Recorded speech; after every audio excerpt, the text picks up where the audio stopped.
noches, yo soy la doctora Marta Martínez Soto y el día de hoy voy a presentar los resultados del estudio de evaluación nutricional funcional, composición corporal, gasto energético en reposo y nivel de actividad física en pacientes pediátricos con infección por el virus de inmunodeficiencia humana. La infección por el virus de inmunodeficiencia humana, VIH, y el síndrome de inmunodeficiencia adquirida, SIDA, son en la actualidad uno de los principales problemas de salud pública.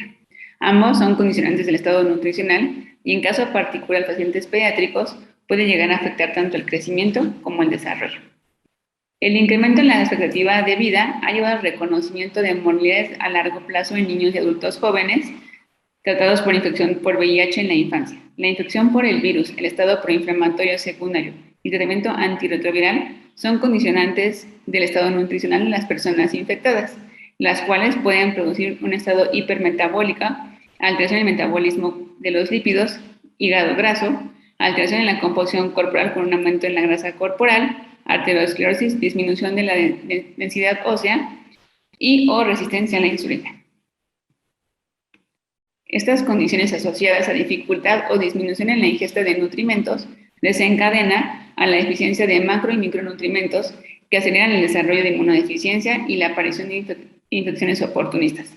Si a esto le agregamos la falta de actividad física, esto va a tener impacto en la composición corporal y en consecuencia al estado de nutrición. El balance de energía es uno de los principales factores que impacta el estado de nutrición. Este representa el equilibrio entre la ingesta de alimentos y el gasto energético total, el cual, a su vez, se divide en tres componentes: el gasto energético en reposo, gasto energético asociado a la actividad física y el efecto termogénico de los alimentos. El gasto energético en reposo juega un papel muy importante en esta población, ya que además de que se puede modificar por la edad, la etnia, el género y composición corporal, en adultos con infección por VIH se han encontrado otras causas asociadas al incremento de este, como la carga viral, presencia de inflamación asociada, el conteo de CD4, uso de antirretrovirales, así como la disfunción mitocondrial asociada al virus, al tratamiento y modificaciones en la composición corporal, sobre todo la lipodistrofia.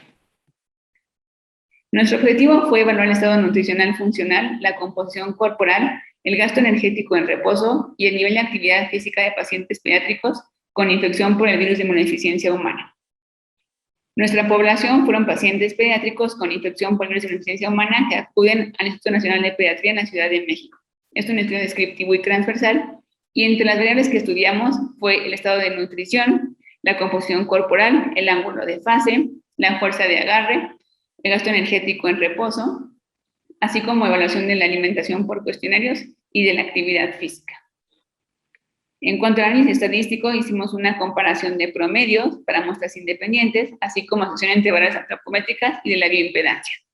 Determinamos concordancia y sesgo de las ecuaciones predictivas y este estudio fue aprobado por el Comité de Ética del Instituto Nacional de Pediatría. En cuanto a nuestros resultados, reclutamos a 41 pacientes pediátricos con infección por el virus de inmunodeficiencia humana, con una edad promedio de 11 más menos 3.5 años, de los cuales 63.4% fueron del sexo masculino. De acuerdo a nuestros análisis bioquímicos, encontramos que 34 pacientes tenían carga viral indetectable y 7 pacientes tenían carga viral detectable, de los cuales tuvieron una mediana en 318. Observamos un promedio elevado de triglicéridos con 158.4 más menos 72.2. No encontramos ninguna alteración en otras pruebas de función hepática, pruebas de función renal y tampoco en el metabolismo de la glucosa. En cuanto al estado de nutrición y la composición corporal, cuando evaluamos el estado de nutrición de acuerdo al indicador de índice de masa corporal para la edad, encontramos que el 78% de los pacientes tenían un índice de masa corporal normal, mientras que 9.8 se encontraron en un estado de desnutrición y 12.2 con exceso de peso. Cuando analizamos el indicador de talla para la edad, encontramos que el 61% de los pacientes tienen una talla normal, mientras que el 39% tienen una talla baja. Nuestro promedio de pantorrilla analizado fue de 27.1 más menos 5.1 centímetros. El brazo relajado fue de 21.3 más menos 3.9 centímetros. En relación a la fuerza de agarre medida por la dinamometría, obtuvimos un promedio de 14 más menos 7.6 kilos, siendo mayor en niños con 15 más menos 8.4 kilogramos que en las niñas que tuvieron una cifra de 12.4 más menos 5.7. Entre mujeres y hombres no hubo ninguna diferencia significativa. Sin embargo, si los comparamos con las tablas para la edad, los números en la percentila 50 están mucho más abajo de nuestros pacientes, siendo lo normal para las niñas de 19.4 y para los niños de 20.9. Cuando realizamos medición de la composición corporal, encontramos que la masa libre de grasa fue de 28.2 más menos 10.3 kilogramos, con un porcentaje de grasa corporal de 21.5 más menos 7.8%. En cuanto al agua corporal, encontramos 20.7 más menos 7.5 litros y el contenido mineral óseo fue de 1.6 más menos 0.6. En esta misma medición, dimos un ángulo de fase total de 5.2 más menos 0.7 grados. Cuando analizamos el ángulo de fase total, pero lo comparamos por segmentos, no encontramos ninguna diferencia significativa entre el segmento superior ni el inferior entre mujeres y hombres. Sin embargo, sí encontramos diferencia significativa en cuanto al ángulo de fase del tronco.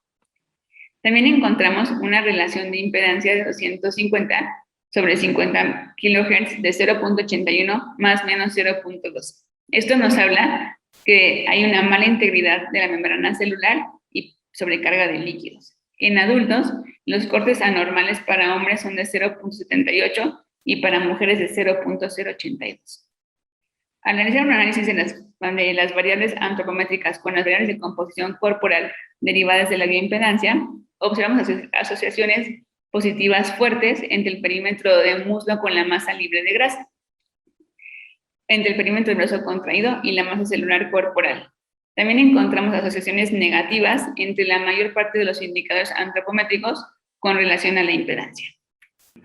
En cuanto al gasto energético en reposo, encontramos un promedio de gasto energético en reposo de 1.262 más menos 331 kilocalorías, con un coeficiente respiratorio de 0.78 más menos 0.06. Esto nos indica que el sustrato que se utiliza en reposo es grasa.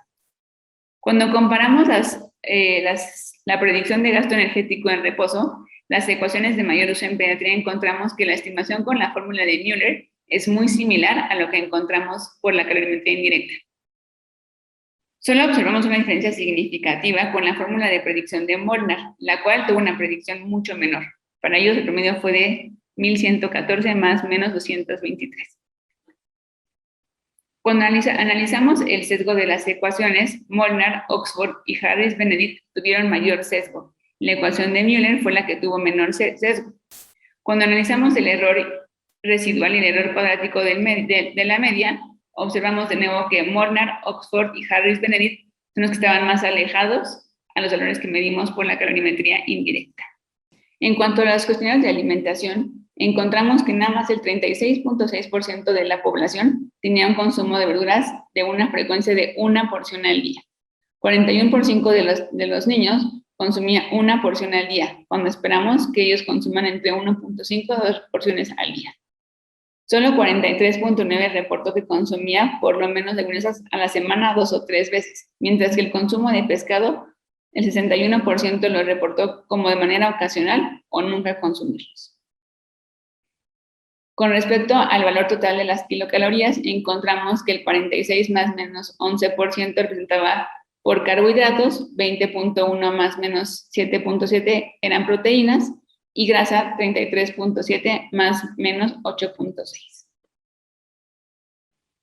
De igual forma encontramos un muy bajo consumo de fibra, de frutas, de vegetales, de calcio, de vitamina E y vitamina D. Encontramos por otro lado un alto consumo de sodio de 3.086 más menos 1.342 miligramos por día y de alimentos de origen animal. Hubo un consumo adecuado de hierro, de zinc y de potasio. En cuanto a la actividad física y alimentación saludable, encontramos que solamente el 12% de nuestra población hacía una actividad física alta, 34.1 actividad física moderada y tristemente el 53.1 eran sedentarios o hacían una actividad física muy baja. De igual forma, hicimos un puntaje de alimentación saludable, en el que el 100 sería como lo ideal. Encontramos que en promedio de 82.2 más 13.1 puntos tenían un buen puntaje. El 24% de la población se reportó como saludable, 68.3% requería cambios y el 7.3% de la población tenía una alimentación poco saludable. Finalmente concluimos que 83% de nuestros pacientes tienen una carga viral indetectable, es decir, tienen el virus controlado. 78% de nuestros pacientes tienen un estado nutricional normal indicado por índice de masa corporal por edad. Sin embargo, el promedio de fuerza de agarre medido por dinamometría es mucho menor que el percentil 50 para su edad. En cuanto a la composición corporal, encontramos porcentajes normales de grasa corporal y triángulo de fase para la edad. Sin embargo, la relación de impedancia, que es un indicador de mala integridad celular, está por arriba de parámetros normales. La producción del gasto energético en reposo para esta población no es tan factible con las ecuaciones de Molnar, Oxford y Harris-Benedict, ya que tienen un mayor sesgo. Cuando analizamos la calorimetría indirecta, vemos que el sustrato más utilizado en reposo es la grasa. Esto nos puede hablar de un posible catabolismo o subalimentación. Y por otra parte tenemos un gran porcentaje de inactividad física y el 63.8% de nuestros pacientes requieren hacer cambios en su alimentación para que sea mucho más saludable. Recibimos un financiamiento parcial del concurso de proyectos de investigación en nutrición pediátrica para investigadores jóvenes de Latinoamérica 2020, de la Sociedad Latinoamericana de Gastroenterología, Hepatología y Nutrición Pediátrica. Agradezco mucho a todas mis compañeras y compañeros que participaron para poder hacer este estudio posible. Muchas gracias.